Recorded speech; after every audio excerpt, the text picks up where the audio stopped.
Well, hello, Brunky Tech here, where we believe technology is for everybody. Today, we're going to talk about a subject that I was very excited about to learn when I first got into college. That's logic gates. This is the first step in demystifying how computers operate. Modern computers are made up of transistors. There's two different types of transistors, the NPN and the PNP. On the NPN, or negative, positive, negative transistor, current is required to turn this on. So you must apply a voltage onto the input of the NPN in order to turn it on. Now we have the PNP transistor. So this is the positive, negative, positive transistor. On this, it requires a voltage or a current to turn it off. So if you do nothing, it's already on. All right, let's go over our simple definitions here. So that way when we get into this and start talking about the gates, we know what we're talking about. So logical 1, better known as a binary digit or Boolean logic condition that represents a value of true. Now we have a logical 0. This condition represents a value of false. So this is representing a computer, programming, or electrical world. So now we have a Boolean algebra. This is the mathematical formula with dealing with logical operations. We won't go into that topic here, but I'll give you the symbols. And when we look at these logical gates, you'll see the logical expression in Boolean algebra form. Now there's 3 primary professions that use these logic gates.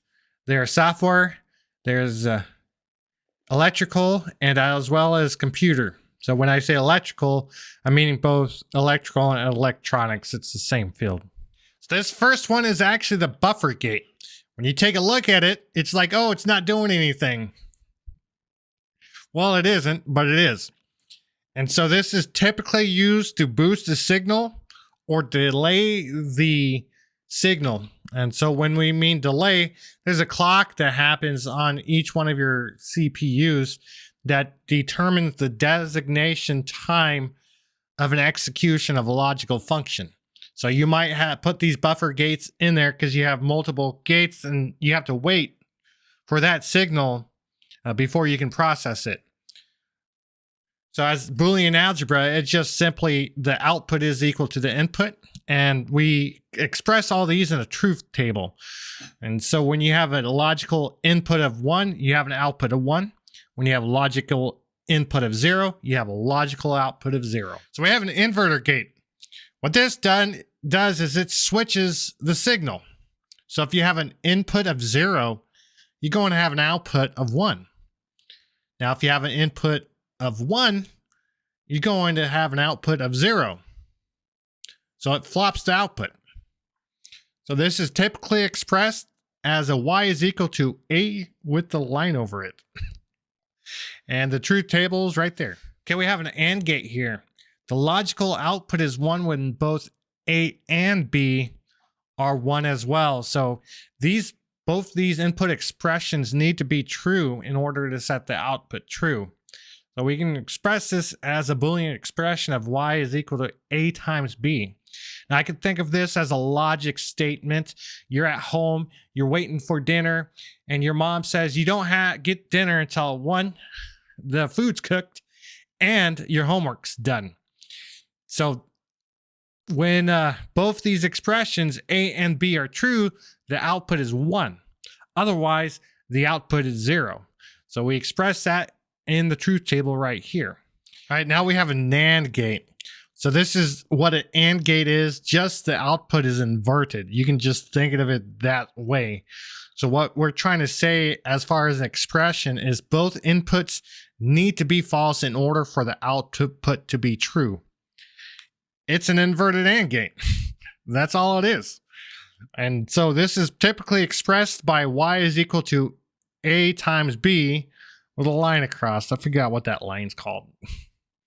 But you can take a look at the truth table and it tells you what it'll look like, the output looks like.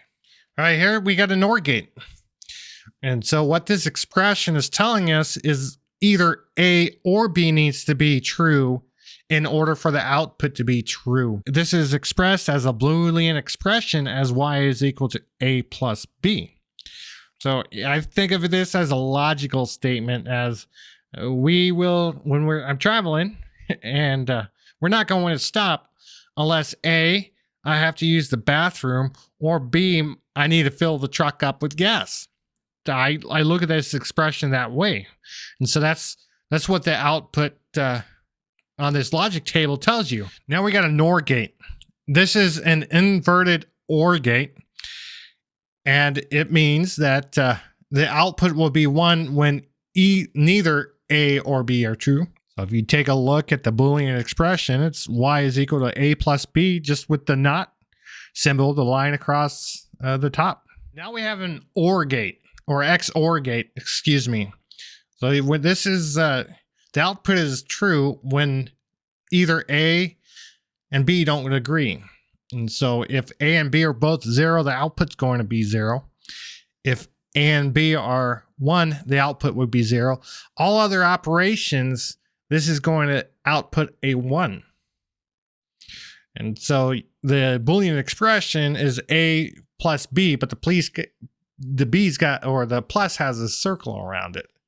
And I could think of this as, two siblings sitting there fighting, and they're going back and forth, and the parent yells at them. He's like, "Oh, you two can't agree on anything, can you?" That's how I view this expression. This last gate is called an XNOR gate. So this is when the output is true when they do agree. So the Boolean expression is just like the previous, but it's got a line across the top as shown on the screen. And I could think of this as a logical expression of, you got two people in the car and you're like, you don't get to choose dinner until you both agree. So if A and B are 0, the output's 1. If A and B are 1, the output's 1. We're going to walk through a quick simulation on everything that we went forward and looking through this program online. So logically, LY, there's a lot of them on here. This one was just one that I pulled up real quick. So we have this guy, the buffer. So it turns on, the output's on. That's what we expected. So we have the inverter. So it's on the light, but it's off here. So we flip the switch, it'll switch. That's what we expected. Now we have this AND gate. So right now nothing's on. That's what we expected. So we need to turn both of these on in order for it to function correctly. All right, that's good right there. All right, we have this NAND gate. So it's on right now. So flipping the switch both to off will turn on, flipping the switch both to on will turn the output off. Now we have this OR gate, so one or the other will turn on the light bulb. We have this NOR gate, so turning one of these off, or on, will turn it off. There you go. Now we have this NOR XOR gate, and so one of these have to be on in order for it to be on. All right, we have that inverted right here. And so any of these that match, it should be on. Now, finally, this is where we're going with all this. So you put these little pieces together, you can create logic from that. So I assembled a quick counter, or this is a quick adder right here. So if you're familiar with bit counting, 1, 2, 3, 4. So if it's 1, it's 0, 1. If it's 2, it's 1, 0. If it's 3, it's 1, 1. And so here's your first bit. This goes on like we expect. Now if we flip the second bit, this will go off and this will go on. That's what we're expecting. Now this third bit is a carry. So when you do an adder, you got to add a carry bit to carry it in from the previous one. So we flip this, it'll represent a 3. Well, thank you for tuning in today. I hope you enjoyed this video and learned something. So if you like this video, hit the like button. If you enjoy this content and want to learn more about general engineering stuff, go ahead and subscribe and leave a comment if you like. You can also follow me on Twitter or X. That's at BronchiTech. All right. I appreciate you tuning in. Have a fantastic day.